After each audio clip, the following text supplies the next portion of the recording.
Over the years, I came back here to the well many, many times. And I sat down at the well where I sat down that first day that I showed up in Midian. This well, this place, it became for me a picture of the intersection of my life between my old life and my new life. I couldn't have imagined being here. I certainly never intended to kill anybody. I grew up in Egypt in Pharaoh's court, and I grew up in a soft life, a wonderful life. But I looked and saw my people, my Israelites, I saw my people were being treated cruelly. I just went out that one day, I just went out there to try and see what was going on, and I just wanted to help. And I confess to you that my anger and my fury, it overwhelmed me, and I killed that Egyptian man. I certainly never intended to kill anybody. I just wanted justice. And it was the next day when it was found out that I'd killed a man, and I figured out that someone found out that I'd killed a man. And I knew that the Pharaoh would come after me and he would try to kill me. And I left and I ran and I fled for my life, an exile, a fugitive from justice I was. And I showed up somehow here at this well in Midian. And I sat down at this well, and that story just replayed over and over in my mind. That was the end of a chapter that I just couldn't get my hands around. And I'm sure I sat there for hours and replayed that in my mind. And then those ladies showed up. 7 of them. Sisters they were, all daughters of a man, and they were sheep herders, and they came and they brought their flock, and they were going to water their flock, and I was there by the well, and the first thing I saw when I got there was injustice. I saw those men come up and try to chase those ladies off, and I just wanted justice. So I chased those men off, and I helped those ladies. I helped them get water for their flocks, and I sent them on their way. And as they left, they thanked me, and they turned around and looked back at me, and I think one of them winked at me, one of those 7 ladies. My mind went back to my old life. And I thought about where I'd come from and the fact that I was a fugitive from justice.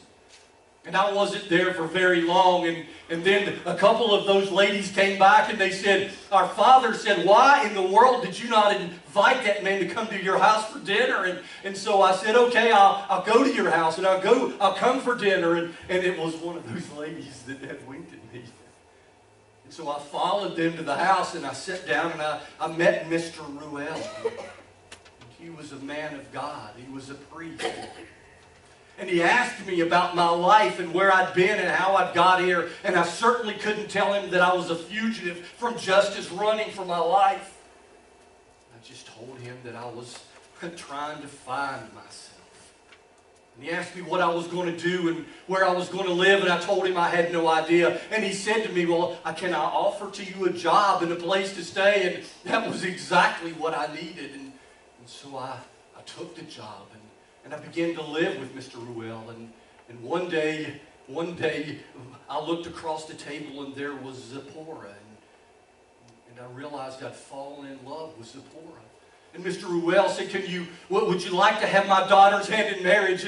And of course I would, and me and Zipporah got married, and I found myself in a new life. And pretty soon, as you know, my son Gershom was born. He meant foreigner in the land, because I sure enough was a foreigner in this land of Midian. I'd never been here. I didn't know how I got here. I was a foreigner here, and so I named my son Foreigner in the Land.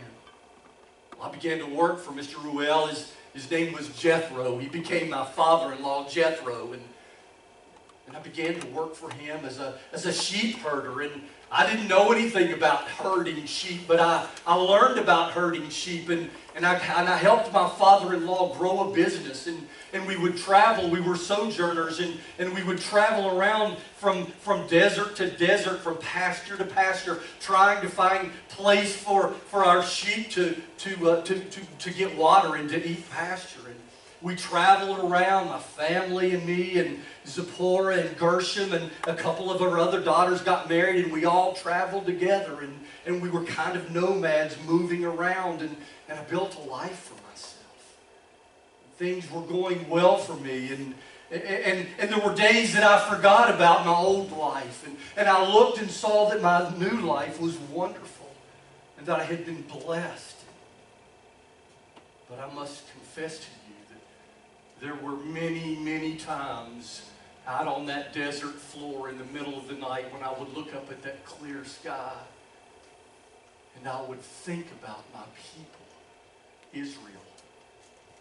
I would think about them over there in Egypt, and here I had been freed for that. I was living free, and I built a life, and yet my people, Israel, I knew that they were there, and that they were still in bondage, and I thought about them many, many.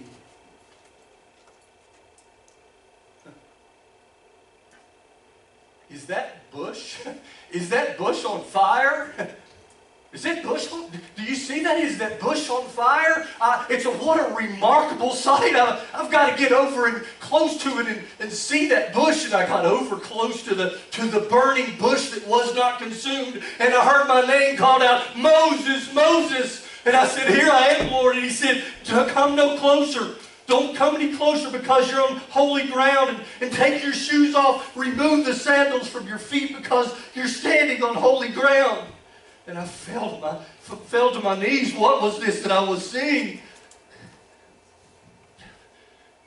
And then he spoke to me and he said, Moses, he said, I'm the God of your fathers, Abraham and Isaac and Jacob. I'm their God. And I hid my face because I was afraid. There was the God that I knew and that I had worshipped and I'd heard about from my mom.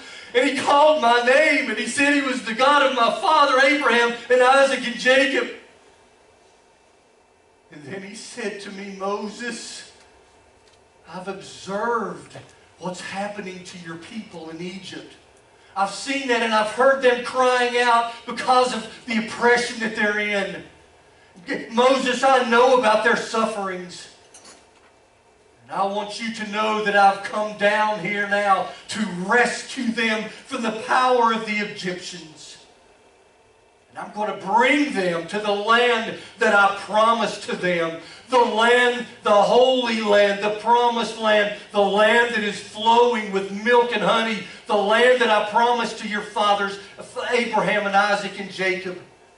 It is the land that is currently inherited by the Canaanites and the Jebusites and the Perizzites and the Amorites. Moses, I want you to know that I have heard the cry of Israel for help. Moses, I've seen the oppression of the Egyptians.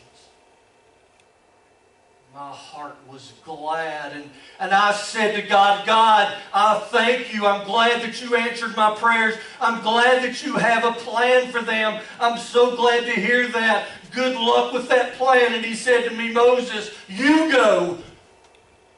Moses, not me, Lord. You must have the wrong man. Not me, Lord. How should I to go back to Pharaoh? There's a bounty on my head. When I get there, Pharaoh will be after my life. God said to me, no, Moses, I will certainly be with you. And I'm going to give you a sign, Moses. One day when you go to Egypt and you bring the people out of Egypt, you're going to bring them back to this mountain to pray. This mountain of God, that will be a sign for you. I said, but God, if I go back to them and I say to my brethren, the Israelites, God, if I get there and I say to them that the God of my fathers has sent me, and they're going to say to me, well, what is His name? What is it, God, that I'm supposed to say to them? God said to me, say this to the Israelites. Yahweh, the God of your fathers, the God of Abraham, the God of Isaac, the God of Jacob, He has sent me to you. This is His name forever. This is how I am to be remembered in every generation. Then God gave me those directions. He said, Moses, you are going to have to now go back to Egypt. And you are going to have to assemble the elders together. You're going to have to tell them that the God of your fathers has sent them.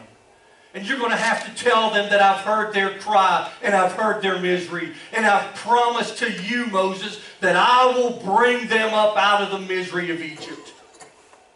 I will bring them to the land that's flowing with milk and honey, where the Canaanites and the Jebusites and the Hivites and the Perizzites live. I will bring you to that land. Then you must go with the elders.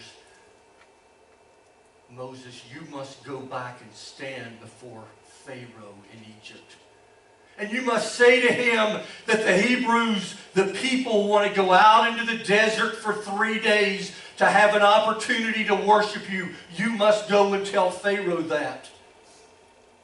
I'm going to tell you, Moses, that Pharaoh is not going to let you go unless he is moved by a strong hand. And I'm going to stretch my hand out. God told me I'm going to stretch my hand out over Egypt with all the miracles I'll perform. And when I'm finished, Moses, Pharaoh will let you go. And when you go, when you leave, when the people leave Egypt, you're not going to leave Egypt empty-handed.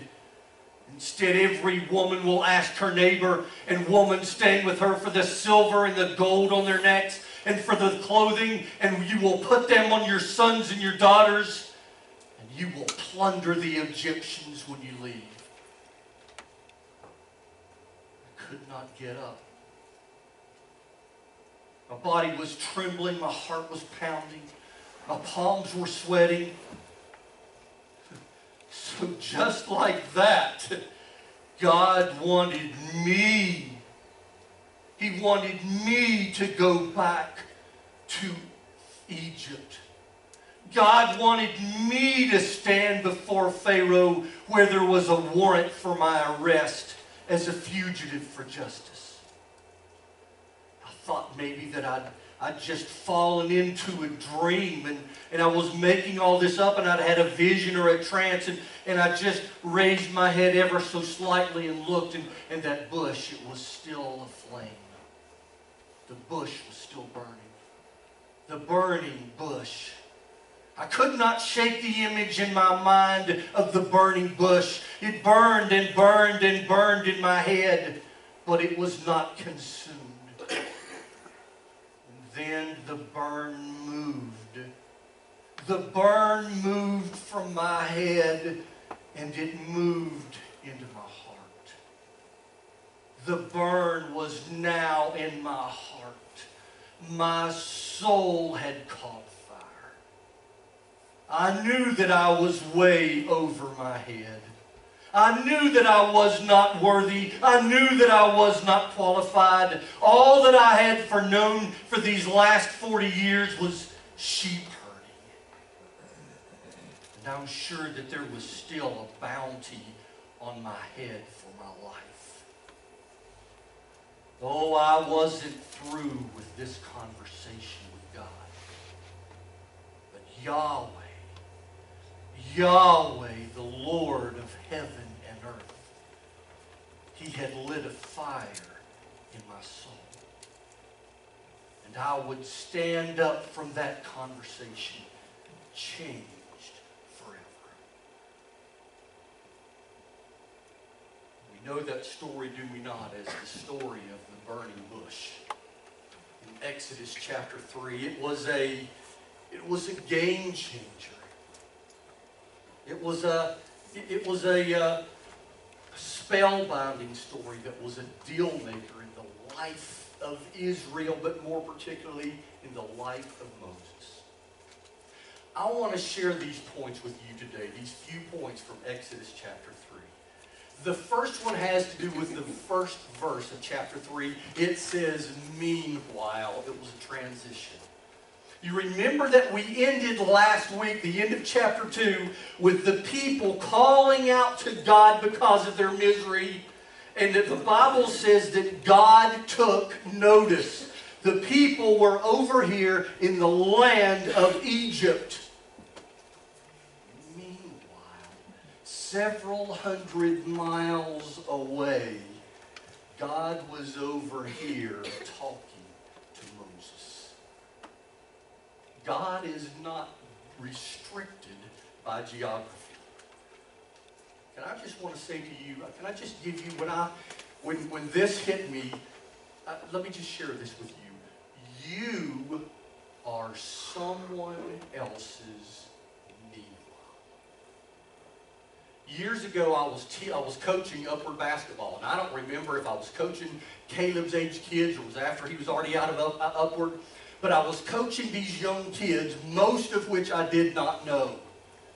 And while I was coaching that year, I got word that cousins of mine, a couple of second cousins who lived several hundred miles away from us, who had not been raised in church and did not have a relationship with God, I got word that they were going to be playing upward basketball hundreds of miles away.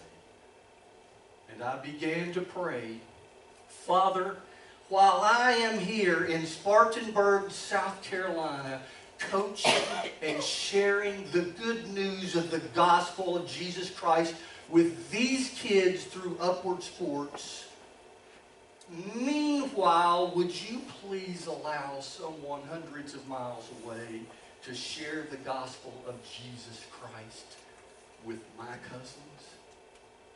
What God is doing in your life is someone else's meanwhile.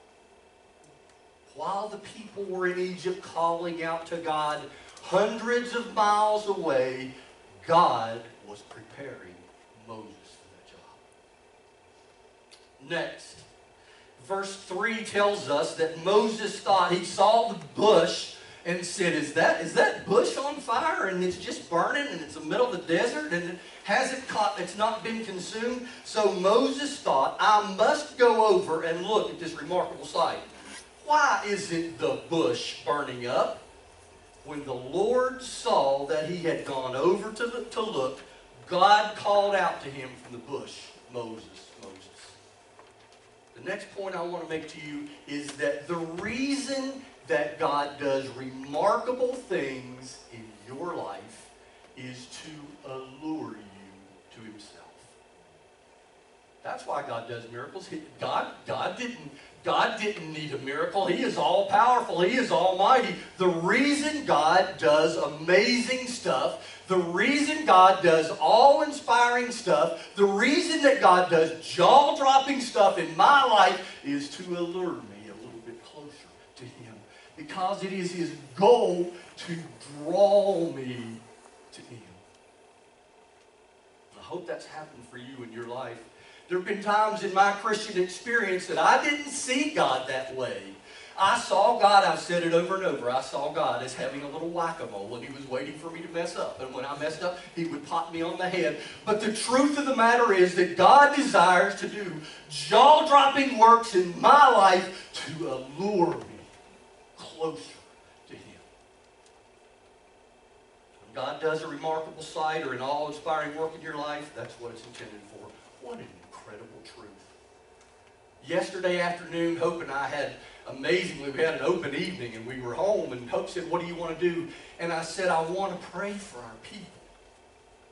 And we took our little raindrop spreadsheet out and we called your names out in prayer. And I specifically prayed that God would do what I've prayed many times, a remarkable sight, an awe-inspiring, jaw-dropping work in your life that would cause you and I to be allured to God. He just wants to get our attention. That's why He blesses us. The next thing that I want to share, though, is in the New Testament we talk about grace a lot, don't we? Well, Jesus died on the cross and forgave my sins, and when I happen to mess up, I just ask Jesus to forgive me and I go forward. I want to remind you that in the New Testament we talk a lot about grace, but I want to offer you this. I want to remind you that God is holy. First thing that God said to Moses, don't come closer. Take your shoes off. The dirt on which you are standing is my dirt. It's my ground. It is holy ground. And I would remind you that our God, He is still. Even though He has chosen to forgive my sin, even though He gave His Son to give His life for my life, for Him to die a death He did not deserve, for me who did deserve that death, He is still a holy God. In Galatians, the Bible tells us to be not deceived. And this is the New Testament. This is Paul writing. Be not deceived. God is not mocked. For whatsoever a man sows, that will he also reap. The fourth point I want to make is this, and that is that God is still calling.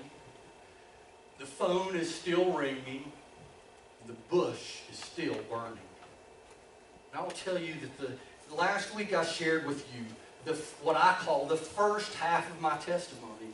I moved from Winston-Salem, North Carolina to Nowhereville, South Carolina, because my sister lived here.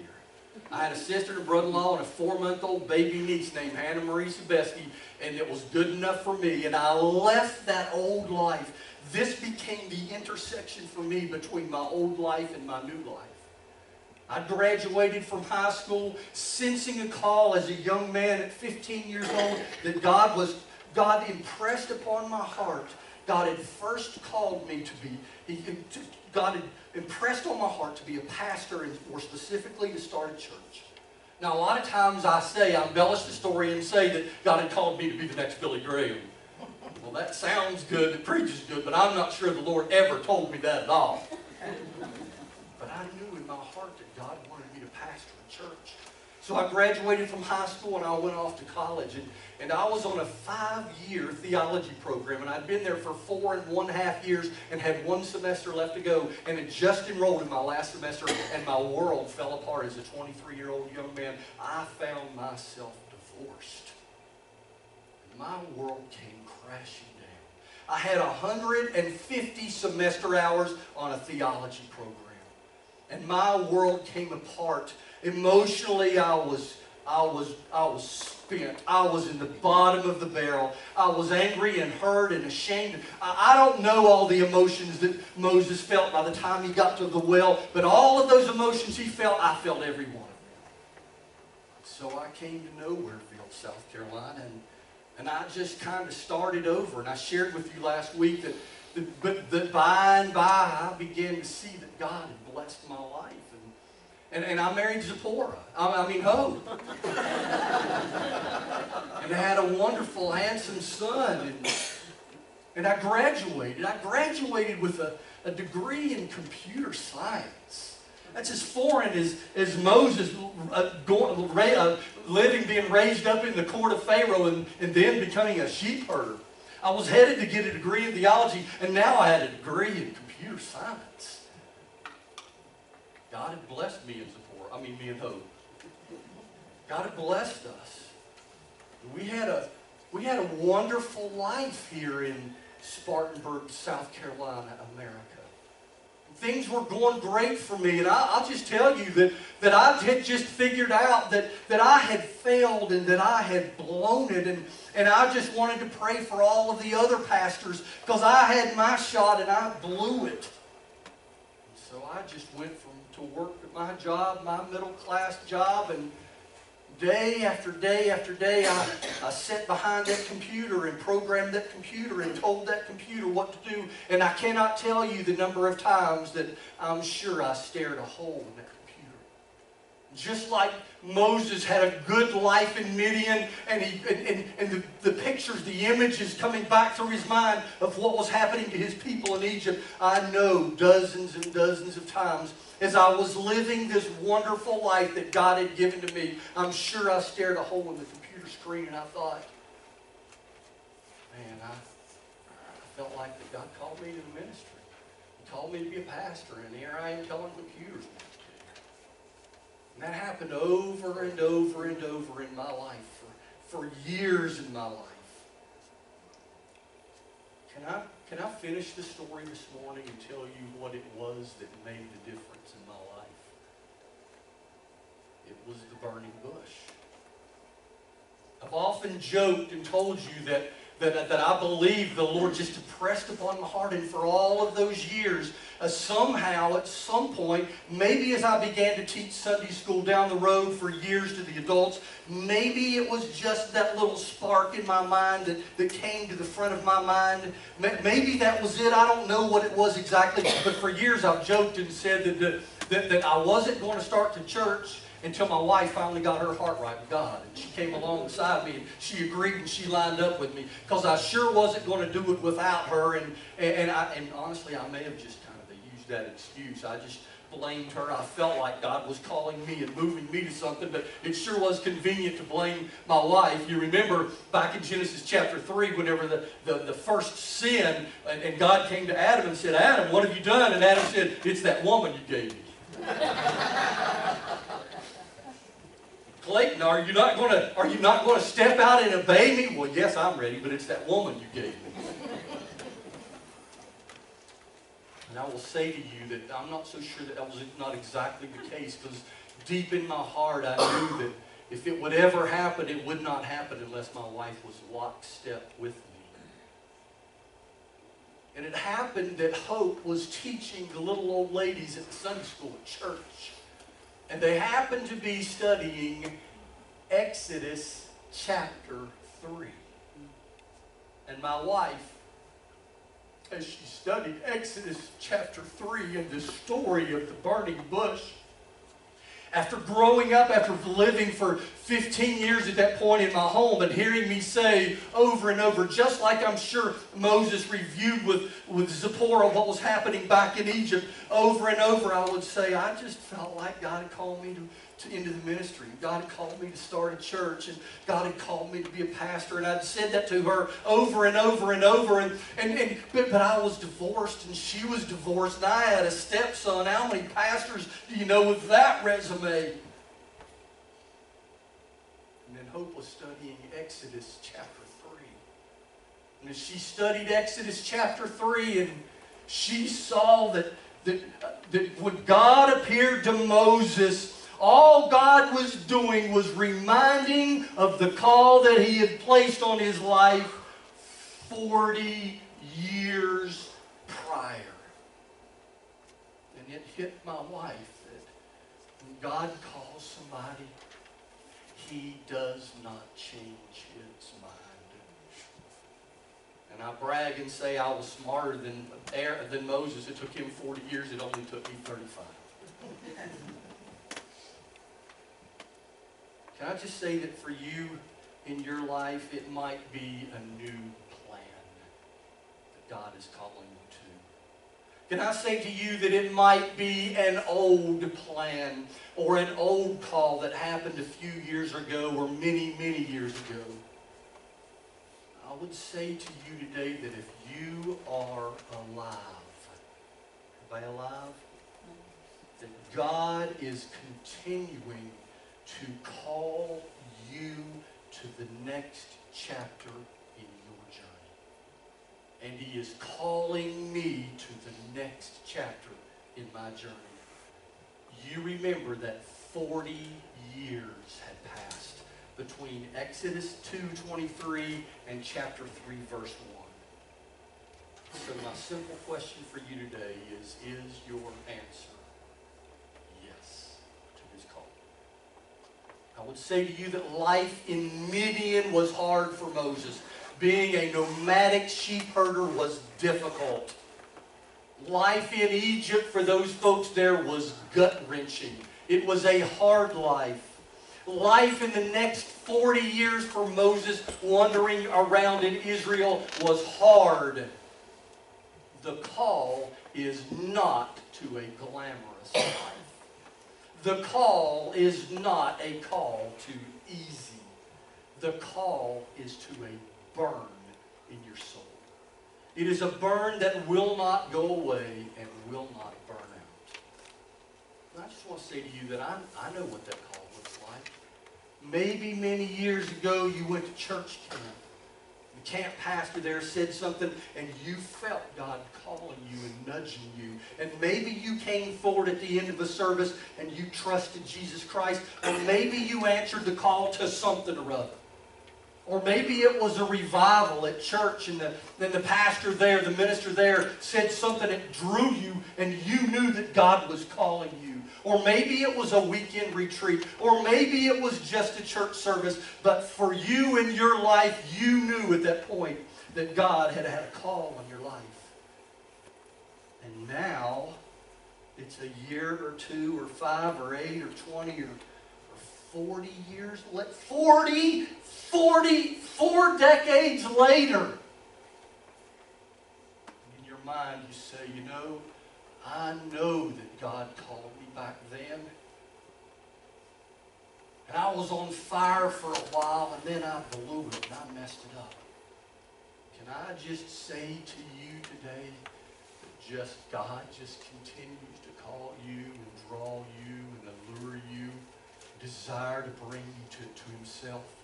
That call, whatever it was that happened in your life many, many years ago, can I just encourage you that today, maybe today is a burning bush. And you look and say, Clayton, I know exactly what you're saying.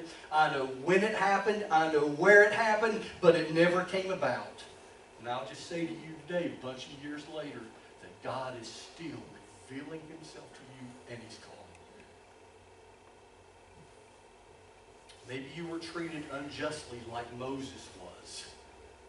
Maybe you blew it. Maybe a spiritual leader messed up in your life and you found yourself disillusioned. Maybe your feelings got hurt. Maybe you tried and failed and decided that was the end of it. I would just say to you that burn within you will continue to burn within you. I don't know what that is and I don't know how it happened in your life. I just tell you this, I know how it happened in my life and I know how it happened in Hope's life, and I will further tell you this, that I know that that's not the last thing that God is going to ask me to do. He's going to bring me again, He's going to call me again, and He's going to bring me to a point of decision, and He's going to say to Clayton, go. Make the decision to step across the line and take the step of faith. It's not done with me. It's not like my journey is final now that we've started a church. It's not like that answering God's call is finished for us in our lives. It will happen over and over and over and over because the phone is still ringing. God is still calling. Will you pray with me? This is a song that we're going to play in a minute. It's called Return to Me. Return, come on back. The bush is over here burning, come on back. I remember the song, softly and tenderly, Jesus is calling. For Clayton and Hope, it wasn't a burning bush. It was the gentle, quiet call of the Spirit in our hearts. Softly and tenderly today, Jesus is calling. I'm just going to say to you, just remain seated. Greg's going to play the song, and I'm just going to be sitting right here. And I'd be glad to sit with you and talk to you about that call that God has placed upon your life, maybe many years ago, maybe this morning, that God is calling you, and you know that today. He's just saying to me, He's just saying to each of us today, return.